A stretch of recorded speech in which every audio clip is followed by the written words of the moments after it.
launching into the paper, I wanted to say a few words of thanks, not only to Jamal Nur Hoja, to all of her students and all the servants who've made this possible, but by way of thanks to all of them, I wanted to mention a kind of story about the way the light and influence of the awliya, the friends of God, sort of transcends time and moves in mysterious ways. And this has to do with the first course I ever took in the history of Sufism with a woman named, many of you would know the name, at least Anna Marie Schimmel. I'm sure, pretty sure that Karl Ernst here as well followed the same course, if not the same year, a few years later.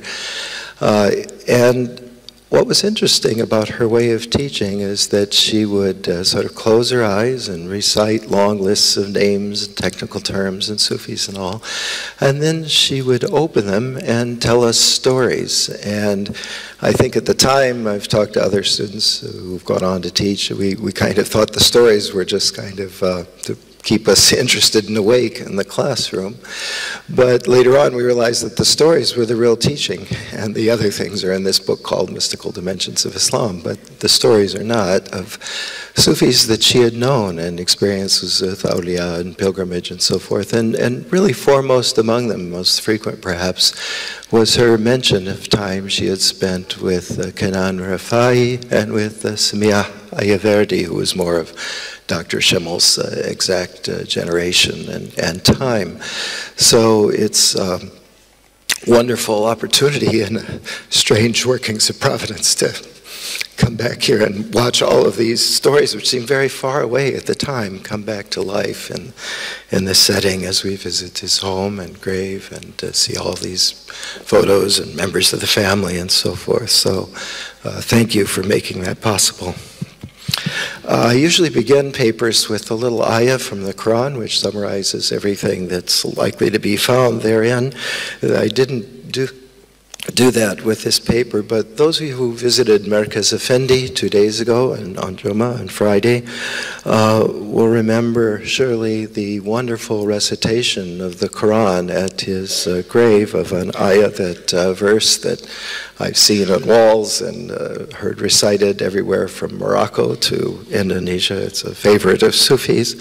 I'll start actually with the translation because we don't have it in the paper, and then I'll just do a little bit of the Arabic at the actual Quran at the end. But it reminds us of something that we've just heard about. It says, there has already come to all of you a messenger,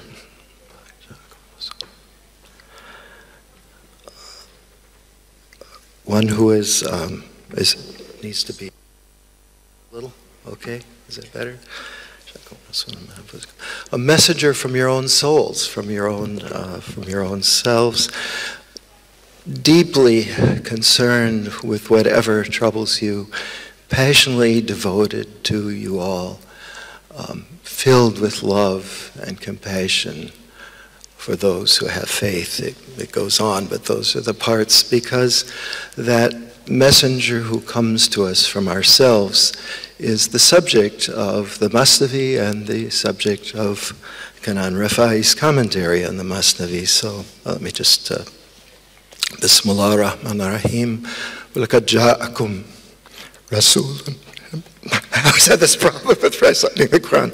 رَسُولٌ مِنْ أَنفُسِكُمْ عَزِيزٌ عَلَيْهِ مَا عَنِتُّمْ حَرِيصٌ عَلَيْكُمْ بِالْمُؤْمِنِينَ رَءُوفٌ رَحِيمٌ. So that was the beautifully recited verse we all heard last Friday. So now, Amma Ba'd, Kenan Rifai, spiritual teacher. It's difficult to form a clear picture of such important intellectual and spiritual figure as Kenan Rifai on the basis of the few English translations of his work that is yet publicly accessible. Fortunately, Victoria Holbrook's beautifully intuitive and sensitive translation of his commentary on all of Book 1 of Rumi's Masnawi now provides an immense and wide-ranging introduction to many dimensions of Rifai's spiritual teaching. So I've naturally chosen to rely on that extensive source for this initial study. And since I've been regularly studying and teaching this opening book of Rumi's masterpiece for several decades now, the distinctive features and personal emphases of Kenan Rifai's teaching readily stand out throughout this lengthy work.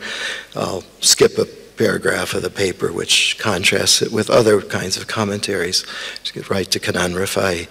Rifai's work remains faithful throughout to the original spiritual aims and governing intention of Rumi's masterwork, to its role as a constantly shifting mirror of our present state. So this means quoting, so usually Rifai, here it's quoting Rumi.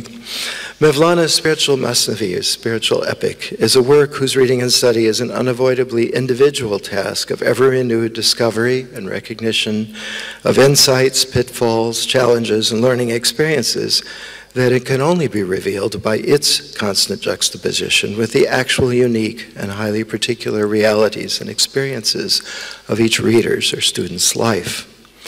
Building on that necessarily individual and dynamic interrelationship with Rumi's teachings, Rifai's work constantly assumes and carefully constructs an operative context of spiritual pedagogy, of spiritual teaching, that focuses at every stage on the practically indispensable guiding and transformative spiritual role of the friends of God, the awliyaullah, the Anlar, the insan, the perfect human beings, and so forth. For simplicity's sake, I'll usually use the word friend here with a capital F for the wali, and all of these other terms that he uses. Given the time limits of this symposium, I would like to focus here on the remarkably subtle and effective ways that Kenan Rifai here carefully orients his students and readers towards a spiritually dynamic approach and context for their own ongoing engagement with Rumi's masterpiece. That unique work itself is beautifully constructed, like its Quranic model and inspiration, in such a way that each discourse only reveals its intended meanings and new lessons through active, participatory interaction with the relevant personal illustrations and real-life lessons that gradually arise in each reader's life, everywhere in the world around us, as Omid and Muhammad have just reminded us. And that unfolding interaction, inner interaction, if this is to be fruitful, depends on the impetus of a lasting, persistent inner motivation of a kind of himmat. So how can a teacher or guide awaken that actively ongoing engagement? How can they bring about that illuminating dimension and far-reaching aims of this mysterious work?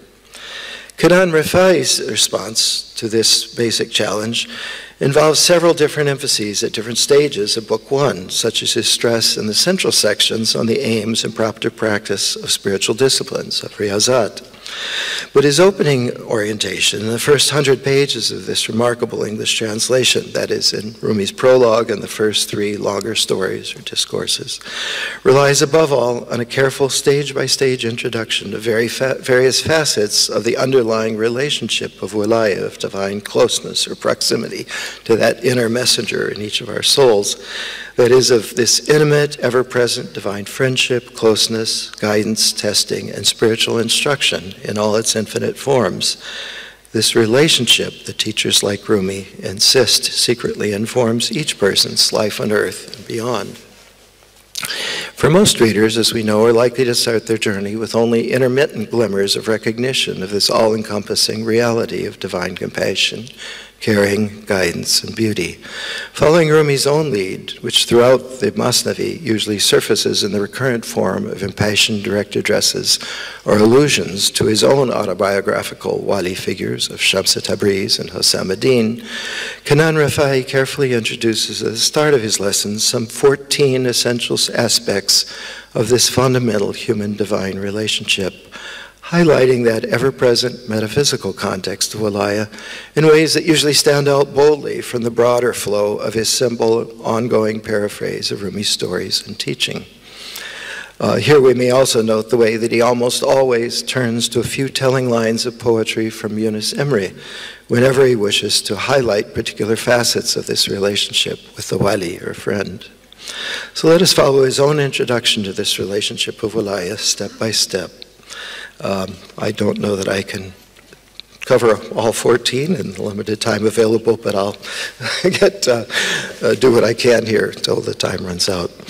Taking up the read of first one of Rumi's famous prologue, Rifai begins by introducing the divine friends, or arrived ones, the Aranlar, highlighting in particular the countless transformative experiences of loss and separation, the telling signs and effects of love, of the deeper metaphysical reality of our earthly situation that eventually enabled them to reach their spiritual goal.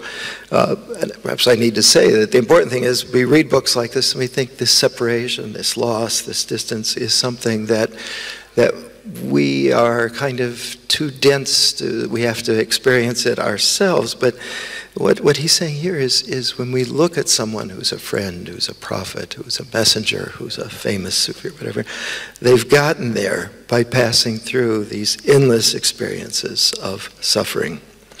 His purpose, again echoing Rumi, is to awaken the transformative power of intense inner longing of niyaz in people who might be complacent, as what he calls the first step of the ascending arc of the human soul's process of perfection.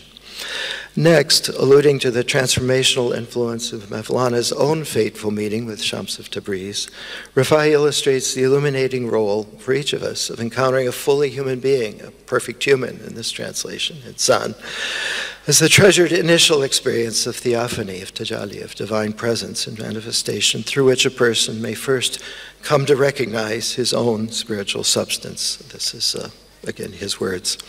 Meeting a fully human being provides the transformative experience of theophany, of divine self-disclosure, through which a person comes to recognize his or her own divine substance. Again, his quote. Here, one essential caution is in order, equally applicable to all that follows. As throughout each stage of his introduction to Wilaya, his aim here is clearly to oblige the attentive reader to seek out and begin to re-examine more closely the actual range of their own previous experiences of this order, whether that be in dreams, nature, traveling, meditation, or all the other endless theaters of divine revelation. These are the essential raw materials for each succeeding stage of his initiatic journey, and without them, his readers would be immediately lost in the traditional terminology and the metaphysical, theological schemas meant to situate and clarify the role of those treasured, illuminating experiences. Third, Rifai then moves on to point out the ways each initial theophanic encounter with a friend, a wali, together with the loss or separation that normally follows that event, readily leads us on to seek out other such fully human persons and to struggle to attain their inner states. As Rifai puts it here, the path of the arrived, in its infinite outward forms and expressions, naturally arises from such fateful encounters. Those transformative encounters, he emphasizes, often come from within or from beyond our everyday world, as in Rumi's opening account of the lovesick king's desperate prayer and its initial answer in the imaginal dreamlike reality, khayal, that only subsequently unfolds in the events and appearances of the outside world. Fourth, like so many earlier Sufi teachers and writers, Rifai often compresses complex spiritual insights into a single dense epigrammatic formula, as in his ensuing observation here, that spirit and being, ruh and wujud alike, varlik, are the divine beauty in itself, that they are the same, both outwardly and inwardly. Again, his purpose in doing so is not to turn his readers toward the familiar thickets of metaphysical and theological discussion, what Rumi had done before he met Shams, but rather to challenge them to recollect and re-examine their own manifold experiences and illustrations of that provocative insight.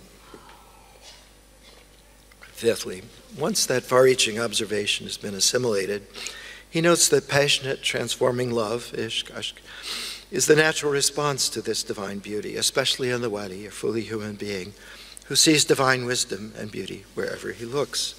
Here Rifai already introduces the central pedagogical role of the fully realized human being as the poetic wine pourer, the saki, whose words are artful communications in every domain of life, evoke this beauty and awaken this love in those with the necessary inner preparedness. Again, his brief opening remarks are not just pointing to history's familiar prophets, saints, and great artists. Instead, as one readily discovers in introducing the Masnawi and similar spiritual or philosophic classics to college students, it is not easy at this first encounter to get past the student's understandable obsession with their own personal, individual dimension of spiritual growth and learning. But this immense final work of Rumi is also, far more than his better-known lyrical poetry, a truly mature work intended for teaching teachers, so much so that much of Kenan Rifai's own teaching here can only be properly appreciated in that wider perspective. And indeed, many of his disciples, as we know, became great teachers and artists and communicators in their own right. So 6, building on these preceding points, Rifai goes on to remark that fully human beings reveal wisdom and consciousness only to the prepared. For these mysteries of love are the divine trust, the amana mentioned in the Quran, as being uniquely bestowed on the human being. Here he also stresses the deeper importance of Rumi citing Plato as one of the first and foremost physicians of divine love, in Mevlana's words. This is one of Mevlana's many passages where he insists on the full human universality and the primordial nature of all these spiritual realities and corresponding teachings of the Masnawi, intimately accessible to all human beings as such. The experienced teachers stress here already on the pedagogical need for proper individual preparedness and contextual wisdom in order to receive and then appropriately convey higher spiritual teaching and unveiling, is of course more fully developed in his remarks on Rumi's account of the Zayd and the Prophet near the end of Book 1. 7. One of Kenan Rifai's more poignant observations here is his comment that each soul's purification depends on that person's love for those divine friends who fully reflect God's beauty. Implicitly, this remark points the way to those intimations of beauty, points the way that these intimations of beauty underlie our growing awareness of the ever deeper presence and activity of the friends as guides and teachers. However, this primordial dimension of wilaya is something that we can only discover through actual experience of the phenomenon in question, which initially appear fragmentary, discontinuous, or even apparently absent for some people. Just trying to figure out one more. I'll say a little bit about what he says about the story of the doctor and the handmaiden. In discussing the role of the Shams-like doctor of souls in the famous opening story of the Masnawi, Kenan Rifai focuses directly on some key features of the distinctive art of the spiritual guide or physician. Here he mentions Hakim, a wise person. Here he mentions specifically finding the deeper roots of our own inner weak spots and defects of character, of always preserving our hope and motivation, and of strictly respecting the inherent secrets and mysteries of the path. As one example of such secrets, he had just emphasized a few pages earlier that the most comprehensive metaphysical realities, things such as the workings of the divine spirit, the cosmic intelligence, or Mohammedan reality, or even the divine sun, Shams, these things can't be effectively or described or usefully spoken of except to the true spiritual knowers, the Urafa, and the arrived ones. And a few pages later, in the same story still, he mentions one of the most palpable and commonly experienced of features of our encounters with a friend or wali, already emphasized in so many earlier classics of Islamic spiritual literature. That is the way the focused attention or spiritual gaze, the nazar of the wali or the arrived one, transforms someone who believes in him, thereby restraining the carnal impulse of the soul and helping that person to sense and awaken to true love while more readily recognizing and assimilating life's unfolding lessons. And I'll just say, skipping one, moving on to 11, and the famous short tale of the parrot and the similarly bald Kalender dervish, and in much greater detail in the long following story of the evil king and his crafty, destructive, and cunning missionary vizier, Rifai turns to what is perhaps the most unavoidable and recurrent practical question involving the relationship of wilaya. On the outward plane, how can we discern misguided, self-deluded, and often unknowingly ignorant claimants to spiritual authority and guidance from the genuine divine friends and their sound guidance and instruction? And more inwardly, how can we avoid ourselves all the temptations of unconscious spiritual hypocrisy and self-delusion by the subtle idols of our own creation, exemplified here in the bountiful persuasive gifts of the satanic vizier? Fortunately, of course, Rifai notes that the only way to acquire truth is to know and serve the divine friends. But this painful story is full of relevant warnings, as with the scrolls of 12 spiritual partial truths that this evil vizier so persuasively proclaims as the whole truth to each warring sect. You can find those scrolls in any self-help section of any bookstore. The mysterious symbolic events of this second discourse in the Masnawi clearly allude to the bloody intra-Muslim civil wars, the fitan, that so memorably mark the era immediately after the Prophet's death, not to mention our own very dramatic contemporary examples of fitan, and they even more dramatically reflect the tragic disruptions involving Rumi's rebellious older son and disciples following the arrival of Shams. Yet the familiarity of such endlessly recurring outward illustrations only reflects more pervasive, unavoidable inner struggles and learning experiences that are Mevlana's real subject here.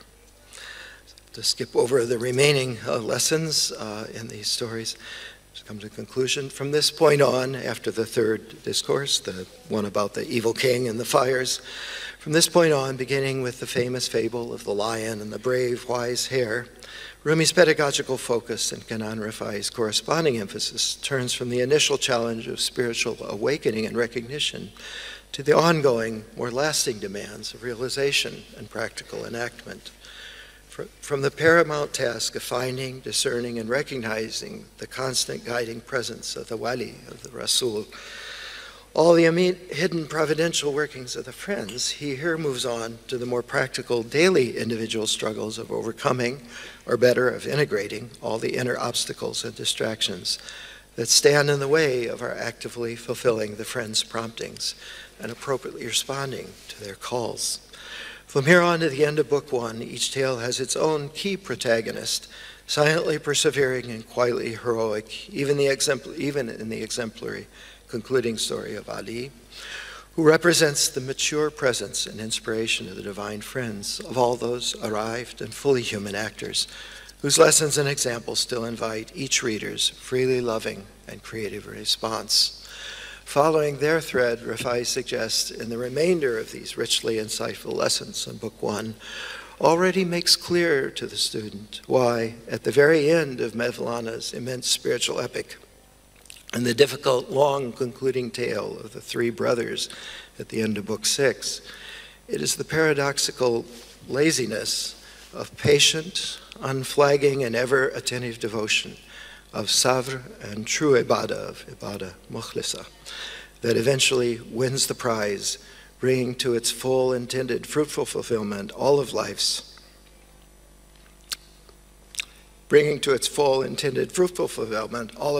more outwardly dramatic tales of passionate love and the hard-won lessons of knowledge and awareness. Thank you.